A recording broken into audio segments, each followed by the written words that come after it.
у нас прекрасный повод для общения. Мы вот видели презентацию 3 новых книг. Но я так понимаю, это как бы не единственное, над чем вы работаете. Но и мы увидели, что как бы, вот у вас вышло, если не ошибаюсь, сборник эпиграфических памятников Булгара. И хотелось бы все начать с эпиграфических памятников, да, с этой работы. Я вот смотрел ее, там я смотрю использованные материалы и предыдущих исследователей, кто изучал булгарские памятники, это Юсупов, да, Мухаммедшин. А в чем отличие и зачем понадобилось вот издавать этот каталог? Ну, вообще эпиграфика – это часть работы нашего Центра письменного наследия. Это входит в наши задачи научные. Мы постоянно занимаемся. Это не, скажем, не ради даты, да, только вот этой юбилейной. У нас ежегодно мы проводим как минимум по 2 специализированные экспедиции эпиграфические. Еще наши сотрудники в составе комплексной экспедиции выезжают в разные регионы Татарстана, Российской Федерации и ближнего зарубежья. Поэтому материала очень много накопилось, и мы его частично выкладываем на нашем сайте miras.info.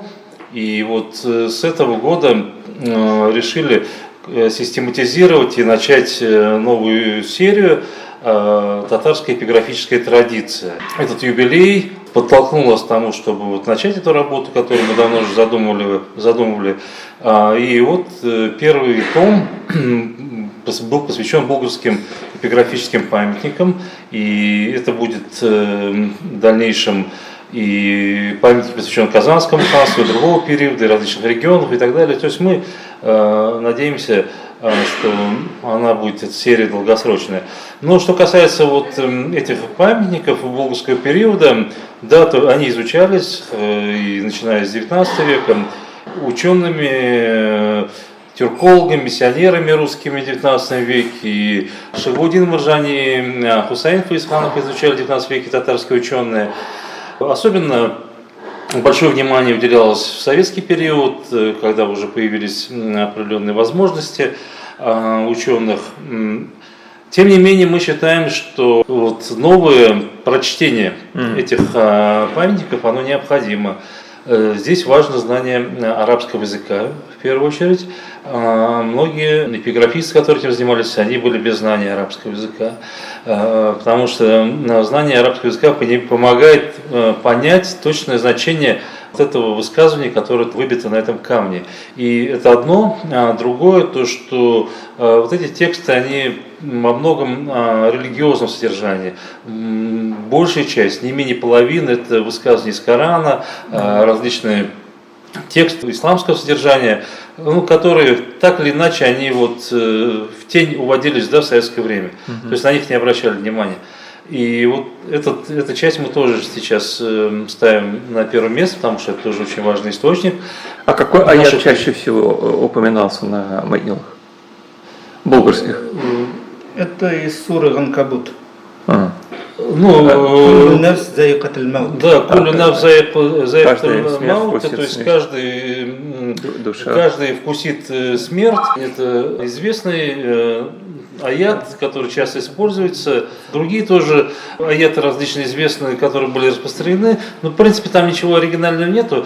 Для нас интерес представляет вот данные о тех людях, которые там были захоронены. Это часто были очень, это видимо, скорее всего, это были известные люди. Почему? Потому что не каждый человек мог позволить изготовить себе вот этот могильный камень. А в основном из чего? Из известняка его, да, изготавливали? Да, из известняка, в первую очередь, песчаник, известняк. Бывают камни из мрамора. Это уже самым таким состоятельные люди могли себе позволить. Мраморные тоже это есть? последний. Это уже ближе. Ближе к этому, но в то время, это больше булгарский период Казанского ханства, это известняк, в первую очередь, песчаник. Стоимость примерно равнялась это приводились данные, это, по-моему, одному коню, да? Две коровы. И 25 баранов. Или 25 баранов. Это да? какой период? Это вот Да, средневековье? или один топор, да, это вот где-то 19 век, вот можно примерно представить. Ничего себе. Ну, опять, это стоимость товаров, топор стоил дороже, да, чем сейчас. Но это дорогое было удовольствие, не каждый себе мог позволить, поэтому вот уже по умолчанию те камни, которые сохранились, которые дошли до наших дней, это самые лучшие камни, это самые высокие, это самые красивые, они больше сохранились, это значит, они поставлены были известным и благородным, знатным людям. То есть поэтому здесь вот сразу мы понимаем, что здесь идет речь о таких известных людях. Есть всякие завещания, там встречаются вассиетнамы. И очень важный еще язык, конечно. Да? Язык в процессе работы над вот этой книгой, которая состоит из двух книг, это первый том. Мы для себя вот отметили, что некоторые памятники были написаны буквально на современном литературном татарском языке. То есть они мало чем отличаются от современного литературного языка, наряду с памятником, который написан на так называемом языке. Это очень много дает информации, не говоря про саму форму памятника, про узоры, которые, орнаменты там использовались. Мы даже можем определить по высоте памятника, если низкий памятник, это женщине памятник, да, если высокий, это мужчине. Ну, в Турции, скажем, это там есть свои налоги, там по надглавию памятника там устанавливается, да, там челма, там с иерархией суфийской там, и так далее, можно социальной иерархии можно определить, у нас нет. У нас булгарские традиционные татарские памятники, они больше по высоте мы только можно определить, это женщина или мужчина, вот так. Ну, икенче яктан менә Булгар чорында хатын-кызларга иң матур ташлар хатын-кызларга куелган. Алар бийиклеге ягыннан да, чөнки күрәсең, ул чорда да менә бүген әйтәбез бит инде, кешенең кадере соңгы елларда гел арта бара дип. Ул чорда да кеше балалары өчен кадерле булган күрәсең. Ата-ана өчен балалары кадерле булган. Шуңа күрә ташларны бик матур дип бизәкләп, зурда куя торган булганнар. Вот про памятники мы говорим, есть такая особенность, что они все относятся там, самый ранний памятник это 13 век. Да? 1281 год. Почему нет памятников более раннего периода? Я вот при подготовке интервью прочитал другое интервью вашего коллеги, который сказал, что булгары были салафитами. То есть поэтому они памятники не ставили. Что вы на это скажете? Ну, во-первых, тут речь идет о монгольском завоевании. До этого монгольского завоевания куда-то все исчезло, да? Или разрушено было на самом деле, или что-то там. Или не было. Катаклизмы. Почему? Было, потому что по-другому и быть не могло. Мы, по крайней мере, официально знаем, что в 922 году был принят ислам, да? И булгары были мусульманами и соблюдали все обряды задолго до этого периода, как минимум за 1 век, за 2 века до этого они уже, часть булгар стала мусульманами. А другой мусульманский мир? Вот эти раскопки, которые проводились на территории Волжской Булгарии, это можно посмотреть даже книги Халиковой, да, Волжские некрополи, там уже четко показано, что с X века захоронения идут по мусульманскому типу. То есть практически все захоронения по мусульманскому типу.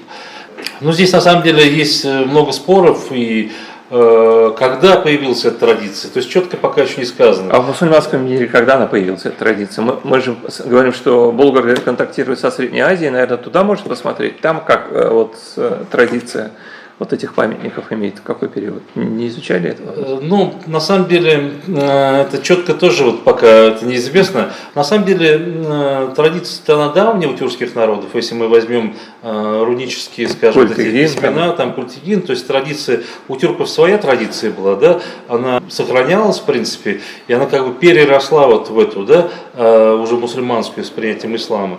И вот прямо определенно какого-то времени пока назвать мы не можем, и в научной литературе это на самом деле нету, но это вот первые века ислама, как это было все, тоже трудно сказать, сведений не сохранилось. Это еще связано, кроме всего прочего, еще вот с возможностью установки. То есть мы всегда должны думать, как, откуда брать материал, да, для этих памятников. Не везде было, скажем, в пустыне той же самой, да, не было возможности это установить, этот памятник. Вообще и традиция поклонения, что же с этим связано, это вот уже с возникновением суфизма появилась вот необходимость, потребность поклоняться каким-то святым, каким-то предкам, да, которые сыграли важную роль в распространении ислама. И тогда вот возникла необходимость уже устанавливать какие-то вот знаки, да, турбе, там какие-то мавзолеи, чтобы было где поклоняться и кому поклоняться, чтобы вот можно было потрогать, да, что-то своими руками. И это с суфизмом было, наверное, скорее всего, вот когда уже суфизм возник. То есть это мы говорим, что это вот больше влияние суфизма, да, то есть появление этих памятников и культа. Ул моментта бар, суфичилыкның да тәэсире көчле булган. Әмма менә тарихтан алып карасак, төрки халыкларда таш кую, үзләренең күренекле кешеләрне, күренекле шәхесләр каберләренә таш кую традициясе ул инде 5-6 гасырлардан килә. Шул ук билги калган, төньяк истәлегенә куелган таш билгеләр, алар шушы ташларның, кабер ташларының bir традициясын күрсәтеп тора торган билгеләр. Аннан инде нәкъ менә Болгар җирлегенә килсәк, аерым бер фактлар бар. Мәсәлән, Мәрҗани язып калдыра, үзенең Болгар каберлегендә 820 елларда куелган ташның булуы хакында. Һәм ул аның текстында бирә, текст укый алган кадәр текстында язып калдыра. Кызганыч, менә ул таш сакланып калмаган. Һәм нәрсәсе үзенчәлекле, бу таш, ягъни Ибн Фадлан үзе, ягъни Багдад илчелеге ислам динен алып килгәнгә кадәр куелган бу таш. Ягъни икенче яктан бу күрсәтеп тора, Болгар җирлегендә ислам дине әлеге датага кадәр дә таралган булган һәм кешеләрне, мөселманнарны җирләү традициясендә таш зират культурасында дип әйтик инде, ул чакның зират культурасында таш кую традициясе булган. Ул менә Болгар улусының, Алтын Урда чоры Болгар улусында куелган ташлар, ул шушы Болгар чорларыннан килгән традицияләрнең дәвамы. Алар бу җирлектә генә барлыкка килмәгәннәр, бу традиция. Икенче яктан тагын нәрсә әйтергә кирәк, менә бая сүз булды тел ягыннан, бу ташлардагы информация һәм андагы нарратив өлешнең текстларның бирелү ягыннан. Нигездә хәзер фәндә 2 гипотеза бар.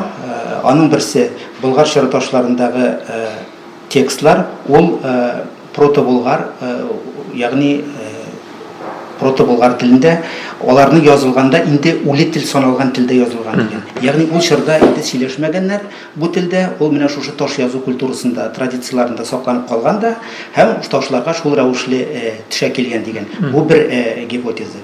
Икенче гипотеза бар, менә Алтын Урданың Болгар улысы чорларында да әле Болгар теле барыбер ниндидер кимәлдә сакланып килгән, ул телдә ниндидер өлеш сөйләшкән, җирле сөйләш рәвешендә сөйләшкән, әмма инде акрынлап бу тел бу чорда бетүгә таба барган һәм аңа алмашка инде борынгы урта гасырлар татар теле килгән дигән. Һәм бу әйберне бераз күрергә мөмкин, менә бу ташларны, Болгар чоры ташларын бергә җыеп караганда да, аларның бер өлешендә чыннан да гарәп теле һәм Болгар теле дә кушылган текстлар бирелгән. Әйтик анда Зөлхиҗә айх ати. Зөлхиҗә айы иде. Ул шушы безнең теге хәзерге татар теленнән ерак китмәгән. Зөлхиҗә айх ати. Зөлхиҗә айы иде. Ати иде. Һәм икенче бер ташларда алар беренчеләре белән чагыштырганда азчылыкны тәшкил итә. Менә без биргән 150 таш арасында хәтерем ялгышмаса бер дистәгә якын шундый таш бар иде. Алар инде бүгенге татар теленнән берни белән дә аерылып тормый диярлек. Анда әйтик бирелгән, мин дә хәтердән генә әйтәм, төп төгәл китаптан карап әйтергә мөмкин. Әйтик анда егетләр күңелләр үзге тыл ятимнәрнең юанышы фәлән алтынчы кабре, ювелир алтынчы дигән, алтынчының кабре, зияраты дигән. Менә ул бүгенге телдән бер нәрсәсе белән дә аерылмый диярлек. Ягъни менә шушы ике гипотеза яшәп килә фәндә.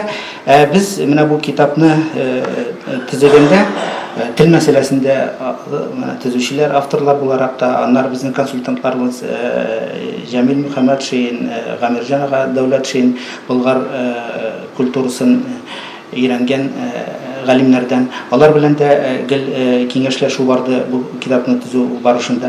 Һәм тел мәсьәләсендә гел бәхәсләр булып торды. Һәм шушы бәхәсләр нәтиҗәсендә без шундый фикергә килдек. Чыннан да бу чорда бу үле тел булмаган. Ул ташларны бер җиргә җыйгач, аларның текстларын бергә куйгач, шундый фикер килеп чыга.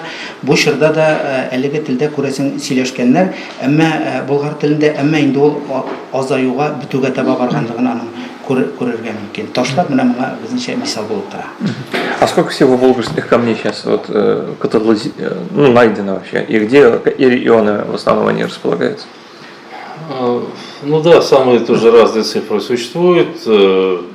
Одни ученые считают, что около 600 зафиксировано, другие утверждают, что не более 400.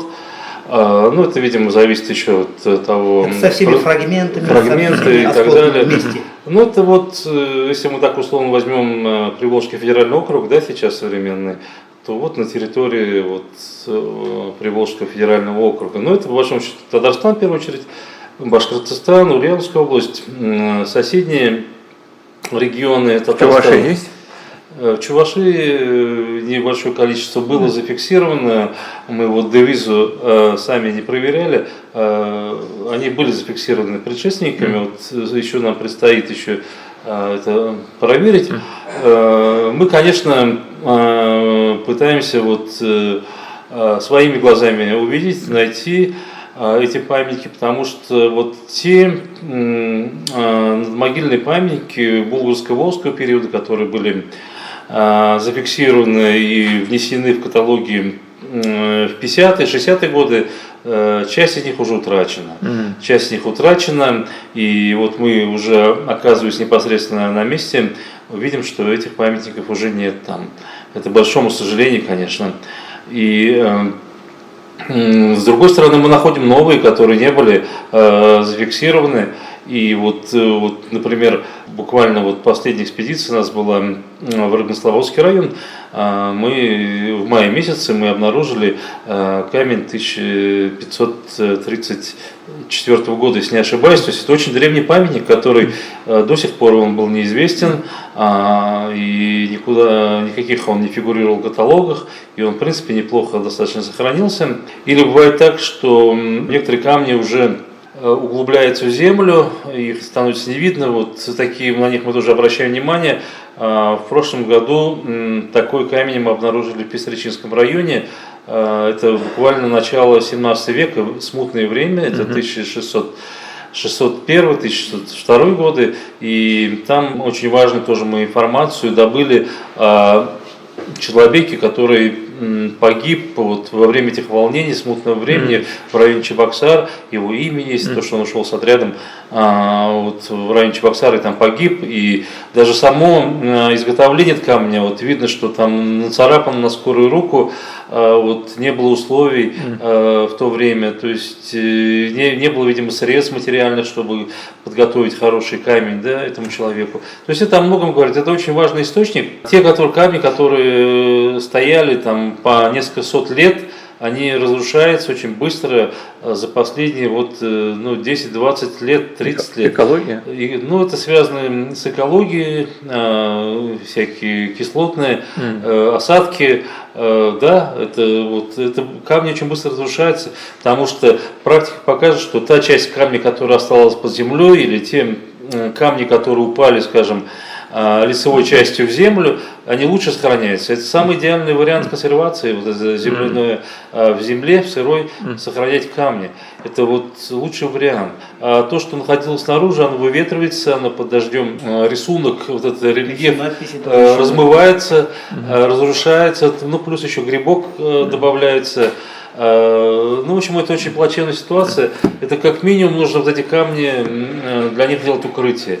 Но это у нас проблема существовала и раньше, и сейчас она есть, и на самом деле мало кто этим занимается, и местные власти этим не занимаются, потому что и у татар тоже были и свои суеверия есть тоже насчет кладбищ, и лишний раз боятся ходить, и трогать там и все, что на кладбище. Считается, что нельзя там деревья спиливать, расчищать, я не знаю, там перемещать эти памятники эти, и вообще касаться, это такой суеверный страх существует, в том числе у местных властей. Но в некоторых районах власти занимаются, очищают кладбище, потому что вырастают деревья, да, это дерево становится просто огромным, да, и через какое-то время оно уже умирает, и оно падает на этот памятник. И мы такие случаи тоже видели в Высокогорском районе. Те памятники, которые мы хотели найти, древние, их уже не было, но один мы нашли, на него упало дерево, да, на него упало дерево, и оно раскололось надвое. И, видимо, эти другие тоже памятники не раскалываются, потом они просто под дождем крошатся и исчезают. И это очень больная тема, и, наверное, конечно, нужна государственная программа, да, как по сохранению зданий, здесь то же самое должно быть, потому что это оригинальные, аутентичные источники, это не копии, это памятники булгарского периода, Казанского ханства. Редкие камни переносят в музеи, это какие-то краеведы, активисты, там, я не знаю, уникальные, но вообще и уникальные камни у нас стоят, по большому счету просто никто не хочет их трогать, наверное, их не надо трогать, просто надо законсервировать как-то, их нужно, сейчас технологии позволяют обработать их поверхность, сделать укрытие какое-то, по крайней мере, чтобы они постоянно не стояли под дождем, не мокли, да, потому что это уже достаточно старые камни, и материал это не гранит, это известняк, да, и песчаник, он разрушается очень быстро. Менде степкен айтайм, Азат Мартовичнің сөйлегенлеріне, bu tür yazma isteliklerini saklау bugün en aktual meselelerinin birisi bulup kala kele. Ol tigi şırlardan olup kele indi. Bu nerse bilen beyli kızganışka karşı taşlarda canlı zatlar gibi kişiler şekilli tuğanlar iken onların da demek bütün günleri tamam bulu günleri belgelenip koyulgan diye aytganda. Bizge galimlerge yani fenni cemaatçilikке bu taşlarını келешек буыннарга күбрәк саклау тулысынча җиткерү проблемасы туып тора. Инде менә төрле ысуллары, төрле юллары бар. Азат Мартович әйтеп китте. Аларны бергә җыеп, ниндидер лапидария форматында бергә җыеп, аларны шунда сакларга мөмкин. Ябык өлештә. Әмма бу бөтен мәсьәләне тулысынча хәл итә алмый, бөтен ташларны бер җиргә җыеп саклау мөмкин түгел. Аннары халыкның аңы да үзгәреп тора. Менә элекке елларда беләбез безнең эпиграфистлар, археологлар ташларны алып киткән булсалар, быел инде бик алып китүгә өчен бу елларда алып китү өчен халык биргә риза түгел. Бездән менә зиратларга кергәндә гел сорыйлар, таш алып китмисезме, тимисезме дигән әйберне без инде аңлатабыз. Юк, без фотога гына алабыз, рендерларны алабыз, сакланыш дәрәҗәсен билгелибез дип үзебездә билгеләп куябыз. Ягъни халыкның аңы да үсә. Чөнки ул бердән тулы бер татар җәмәгатьчелегенең yetkәре саналса, икенчедән локаль менә бу төбәктә яшәгән халыкның да турыдан туры тарихының бер билгесе бит. Шуңа күрә бу ниндидер теге кимчелекләр итеп карарга кирәк түгел, киресенчә халыкның аңы әлеге yetkәрләрне саклау мәсьәләләрендә халыкның аңа үсүе үзе бер күрсәткеч булып тора. Һәр төбәктә бар милли җанлы кешеләр шушындый истәлекләрне саклауны кайгырта торган. Кемнәрдер үз теләкләре белән анда навеслар дип әйтик, ясап куялар, андыйларында күргәләдек. Башка төрле дә эшләр эшләп карыйлар, алар толырак саклансын өчен.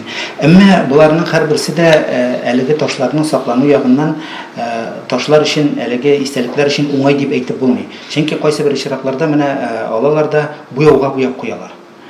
Яшел буяуга, зәңгәр буяуга. Әмма ул буяу үзенең составында билгеле бер химик элементларның булуы нәтиҗәсендә таш белән известняк белән реакциягә кереп, аның бернинди дә язуы да, бернинди дә информация да калмый, ул нидер таш төрендә генә торып кала. Чөнки менә әлбәттә бу теләк ягыннан яхшы, изге гамәләйме, әмма икенче яктан менә шундый бераз уңайсыз нәтиҗәләргә дә китереп чыгара. Ташлар шул рәвешле югала да бара. Ягъни монда чыннан да уйларга кирәк, дәүләтнең булырга тиеш билгеле бер программасы дип әйтимме, билгеле бер реестр дип әйтимме. Менә мондый истәлекләрне теркәү һәм аларның ел булмаса 10 елга бер булса да саклану дәрәҗәсен тикшерергә, билгеләргә торалармы алар үз урында, аларга ниндидер ярдәм кирәкме, аларга ниндидер реставрация эшләре кирәкме. Реставрация мәсьәләсе таш язмаларның шулай ук авыр мәсьәлә. Бездә Татарстанда белгечләр бар. Ташларны реставрациялый ала торган, бөтен таләпләрен туры китереп реставрациялый торган белгечләр бар. Әмма бу эшне шулай ук ниндидер теге яхшы нигезгә һәм фәнни нигезгә кую ул көндәлек мәсьәләләрнең, актуаль мәсьәләләрнең берсе. Да, ну, про сохранение памятников понятно, это отдельная тема и может даже отдельного разговора. Но продолжая тему про эпиграфические памятники, вы сказали, что появление самих памятников может быть связано с суфизмом. А там как-то вот отражение на самих памятниках, узорах, не знаю, в текстах произошло вот это там, отсыл к суфизму или еще к чему-то связано с этим? Менә бу ташларның кую-куймау мәсьәләсендә салафитлар булган дигән фикер яңарап үтте бит баягы. Гомумән ислам динендә шундый караш бар бит инде, ул шәригать кануннары белән дә шулай раслана. Менә шун бер притча дип әйтикме, бер дини хикәяттән дә аңлашыла ул. Пәйгамбәрләрнең берсе фәлән-фәләннәрнең каберләре яныннан үтеп барганда имеш күргән. Бу кабер сахибләре дип әйтик инде, хуҗалары Аллаһ Тәгалә тарафыннан төрле җәзаларга дучар ителгән һәм алар җәһәннәмдә яналар икән. Инде кире үткәндә карый, алар барсы да җәннәттә. Шуннан имеш ул Аллаһ Тәгаләгә мөрәҗәгать итеп сораган, ни өчен бу шәхесләрне, бу затларның дип әйтик инде, элек җәһәннәмдә, аннары җәннәттә булулары хакында. Шуннан Аллаһ Тәгалә имеш шушындый аның җавабы булган. Бу кешеләрнең каберләре билгесезләнде, югалды. Ә безнең тарафтан билгесез каберләргә карата менә шундый бер олы ихтирам билгесе булырга тиеш дигән әйбер. Менә күрәсез, ислам диненең үзендә дә менә каберләрнең бетүенә, югалуына мөнәсәбәтле шушындый бер әйбер бар. Әлбәттә ул теге халыкларның үз тарихларын сакларга теләкләре зур булу традицияләре белән берникадәр каршылыкка керә. Әмма шушындый әйбернең булуы факт.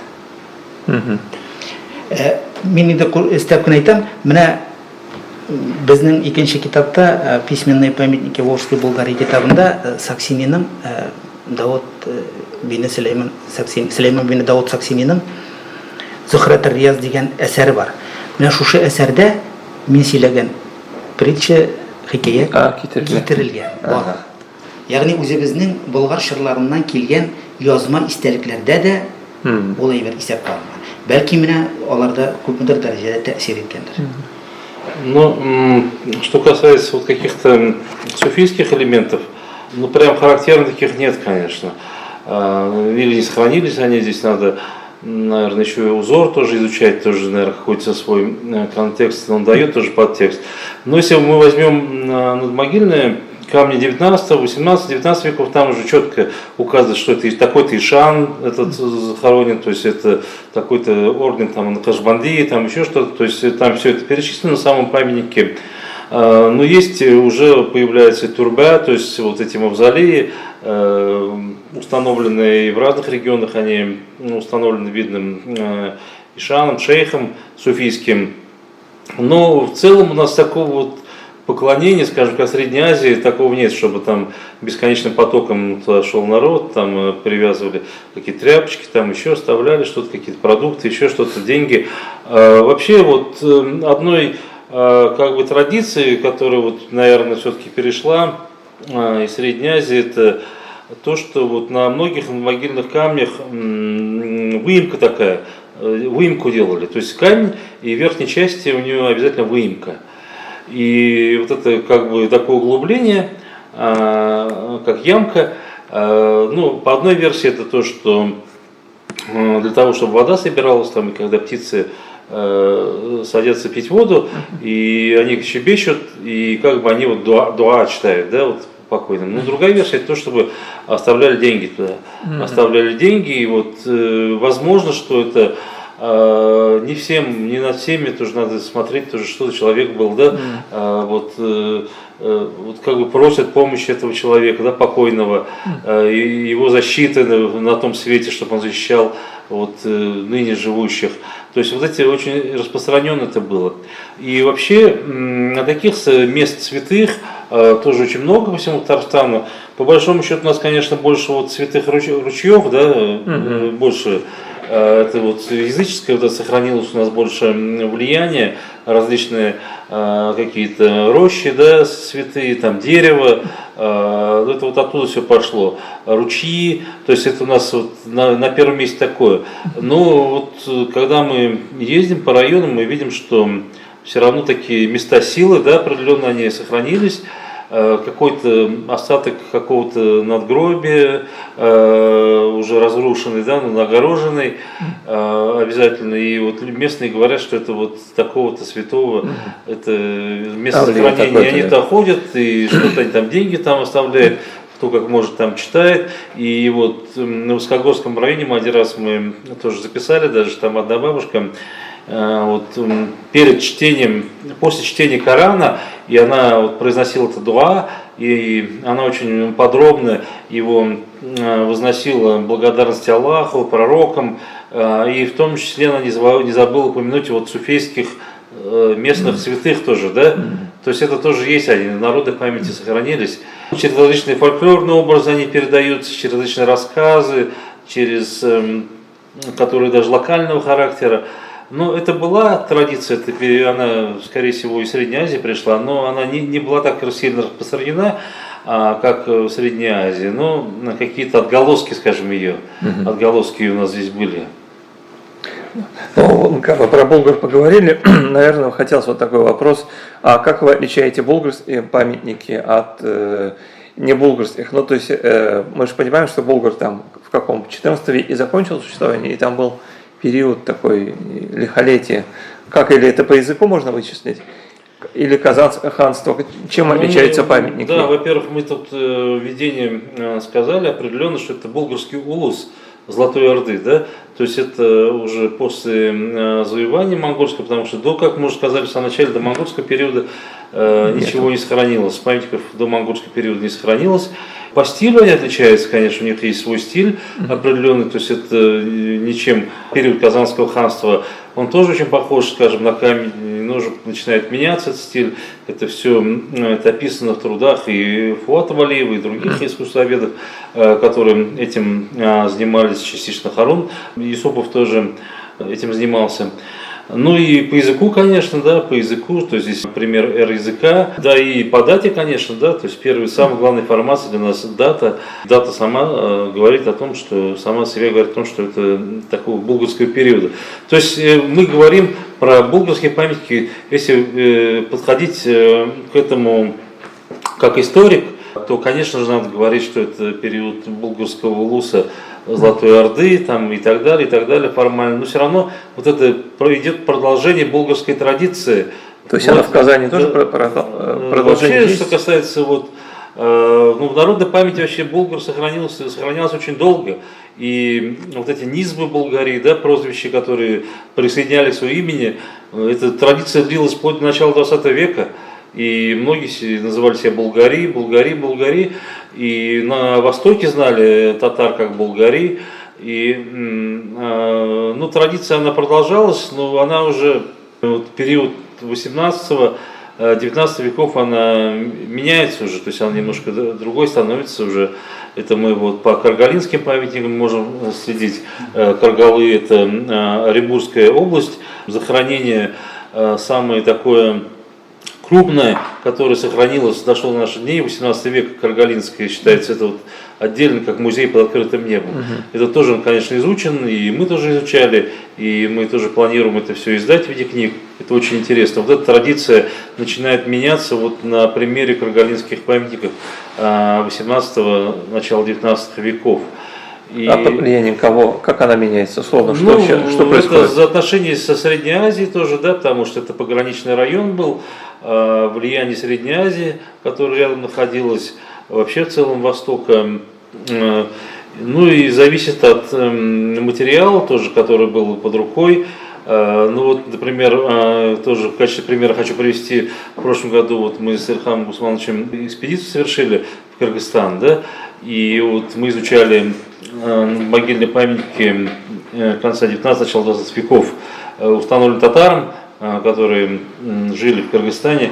Они в основном изготавливались из вот такого речного камня, да, вот из булыжника такого, они называются кайраки. То есть у них не было материала, хотя это вроде бы горный регион, тем не менее вот подходящего материала не было, и устанавливают из речных вот этих типа гальки, это большие камни, которые вот добывали, которые лежат на берегу Иссык-Куля, вот их очень много там, и сейчас они лежат, то есть они вот выбивали вот на этом камне вот этой эпитафии.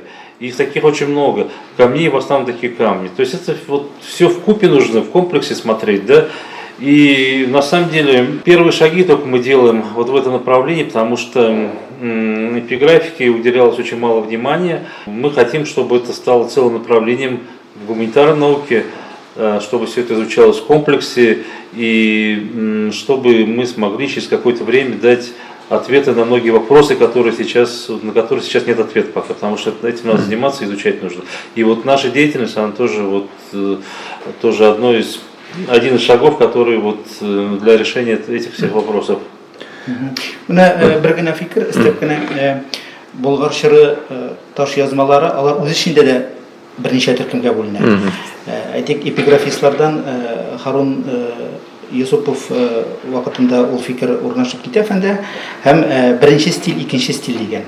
Югары стиль дип әйтәләр беренче стильне.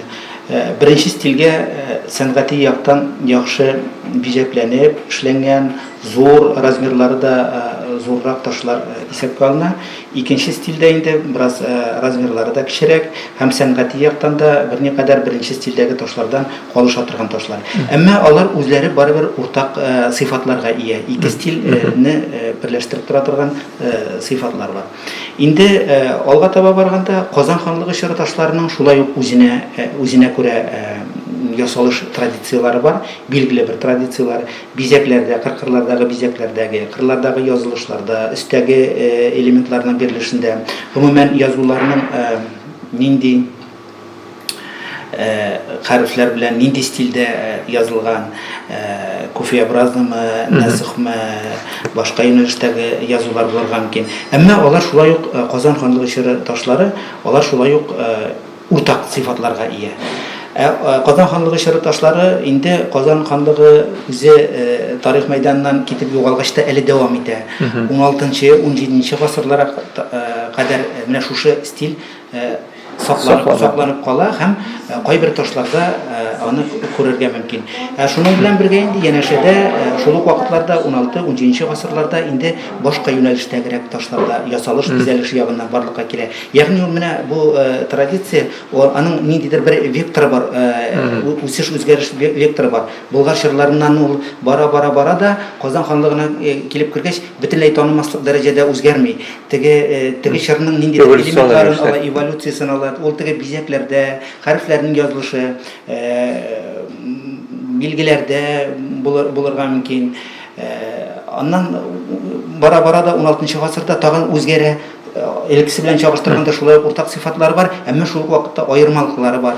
19 гасырга килеп кергәндә анда инде бераз үзгәреш, мин әйтергә, индивидуальлек үзен нык сиздерә. 19-20 гасыр башында инде менә теге традициялар саклана, шуның белән бергә аерым бер таш ясаучыларның, таш кесүче осталарның индивидуаль сәнгати мөмкинлекләре әлеге ташларда, әлеге язма истәлекләрдә күбрәк ачылып китә.